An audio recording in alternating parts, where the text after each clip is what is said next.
और अब से करीब 40 घंटे बाद लाल किले पर पीएम मोदी तिरंगा फहराएंगे। देश आजादी का जश्न मनाएगा, 78वीं वर्षगांठ सेलिब्रेट करेगा।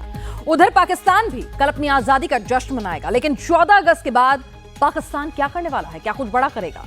क्या पाकिस्तान की सरकार, सेना और आईएसआई ने मिलकर जम्मू कश्मीर में आतंक फैलाने के लिए कोई बड़ा प्लान तैयार किया है? अपने देश के आवाम का ध्यान भटकाने के लिए जिस तरह से वहां पर तालिबानी हावी हो रहे हैं, जिस तरह से उसका केपी प्रोविंस जो है, बलूच, तमाम लोग जो हैं वो उसकी खिलाफत कर रहे हैं और गृह युद्ध जैसे हालात बन रहे हैं इमरान की वजह से, तो इस सब के बीच क्या ध्यान भटकाने के लिए पाकिस्तान कुछ ऐसा करेगा जिससे भारत पाकिस्तान के बीच युद्ध का सायरन बजेगा? क्या आतंकवाद से आजादी के लिए अब युद्ध जरूरी हो गया है? एक सवाल हर हिंदुस्तानी के मन में आ रहा है कि आखिर क्या करें? क्या पाकिस्तान स्पॉन्सर्ड आतंकवाद के खिलाफ अब सिर्फ युद्ध ही एक अंतिम विकल्प बचा है? क्या भारत के लिए टेररिज्म के खिलाफ अब डिफेंसिव रूप कि भाई उनके आतंकी हमला करेंगे, या तो हम आतंकियों को अंदर घुसपैठ करने से रोकेंगे या फिर उनका खात्मा करेंगे? तो इस डिफेंसिव अप्रोच के बाद क्या अब ऑफेंसिव होने का वक्त आ गया है? क्या पाक ऑक्युपाइड कश्मीर में सर्जिकल स्ट्राइक की नहीं बल्कि फुल स्केल वॉर की जरूरत है?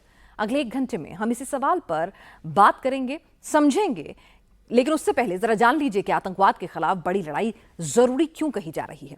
धारा 370 हटाए जाने से पहले कश्मीर घाटी ही पाकिस्तान स्पॉन्सर्ड आतंकवाद का गढ़ थी। लेकिन सेना के आक्रामक अभियानों और आतंकियों के इकोसिस्टम पर लगातार हो रहे प्रहार से आतंकियों ने अपना टेंजेंट जो है वो शिफ्ट कर लिया और वो जम्मू को टारगेट करने लगे। अपने एजेंडे के तहत उन्होंने जम्मू को निशाना बनाया। करीब 1 दशक तक घाटी के मुकाबले जम्मू में हमेशा शांति रही और अगर एक तरह से कहें कि मोटा मोटा 18-20 साल के बाद जम्मू में एक बार फिर से आतंक ने सर उठाया है।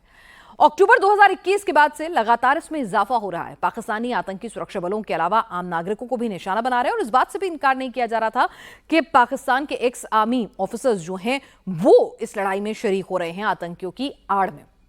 कई बार तो ये भी खबरें आई कि हो सकता है कि पाकिस्तान के बैठ के जवान भी आतंकियों की आड़ में जो है वो हमला कर रहे हों, जम्मू को टारगेट कर रहे हों। हालांकि इसकी पुष्टि नहीं हुई, लेकिन इस तरह की खबरों से भी इनकार नहीं किया गया।